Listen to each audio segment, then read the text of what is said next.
Pessoal, vamos começar esse conteúdo falando sobre notícias boas, especialmente pelo técnico Ramon Dias, tá?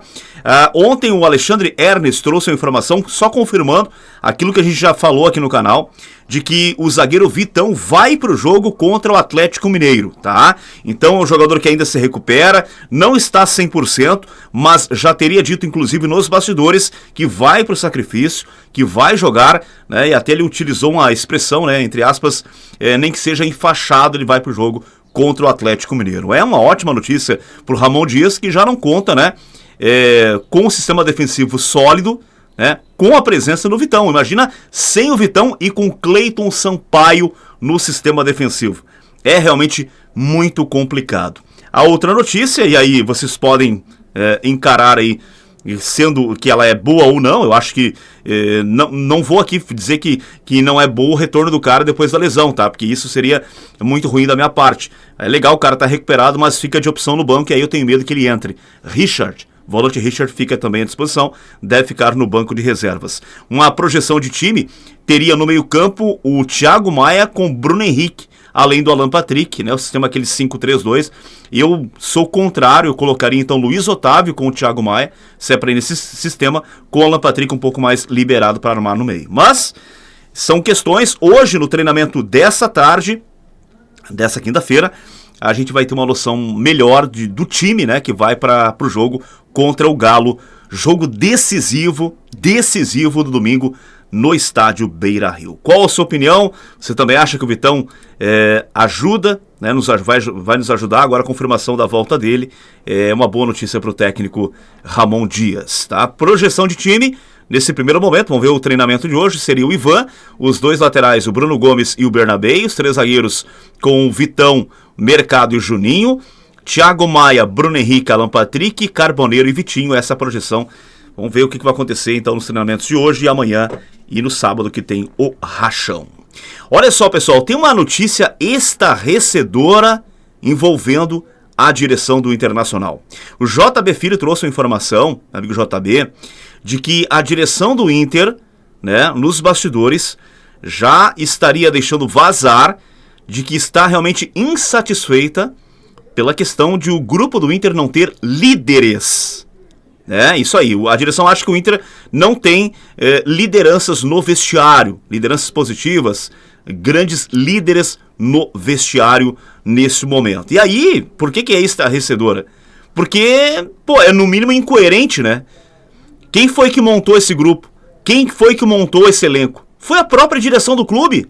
E agora ela está apavorada que o time atual do Inter, o elenco atual do Inter, não conta com líderes.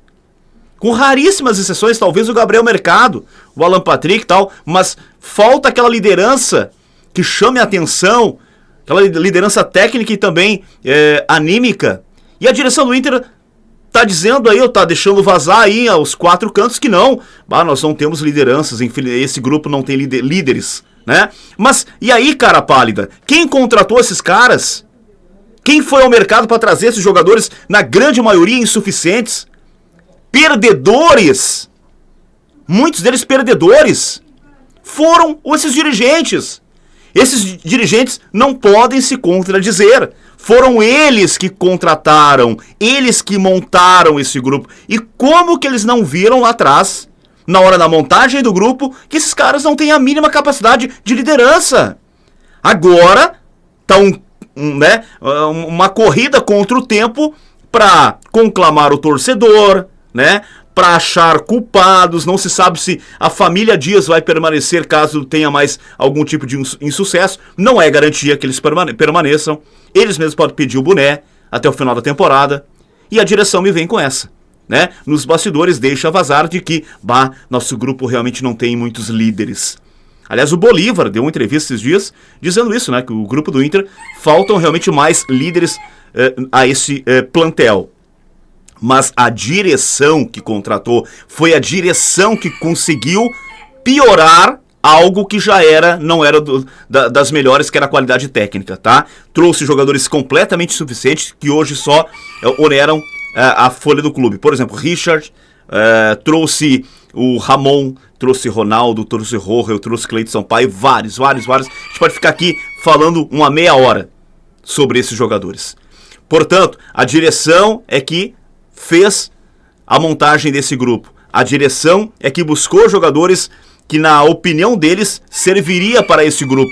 E hoje é a direção que faz um diagnóstico tardio, mais uma vez, de que não há lideranças neste elenco. Tá? E aí eu quero perguntar para vocês, isso chega aos jogadores, tá? Isso, mesmo sendo não confirmado no microfone, essas notícias, elas chegam aos jogadores. E como é que esses caras vão encararem essa crítica, entre aspas, esse vazamento de informação de que a direção entende que faltam líderes? É mais um problema para o Inter contornar nessa reta final de Campeonato Brasileiro. Não precisaríamos estar passando por isso, na minha avaliação.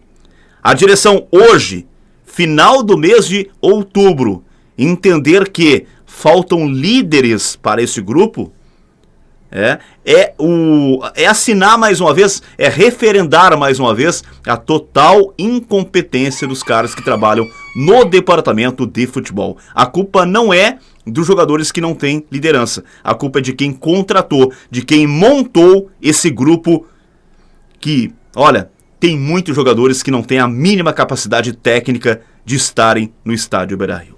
Aí é muita incoerência, é algo realmente que só sublinha, na minha avaliação, a total incompetência desse departamento de futebol do Internacional. Qual a sua opinião sobre isso? Você também pensa que a culpa é exclusiva da direção do clube, do presidente, enfim?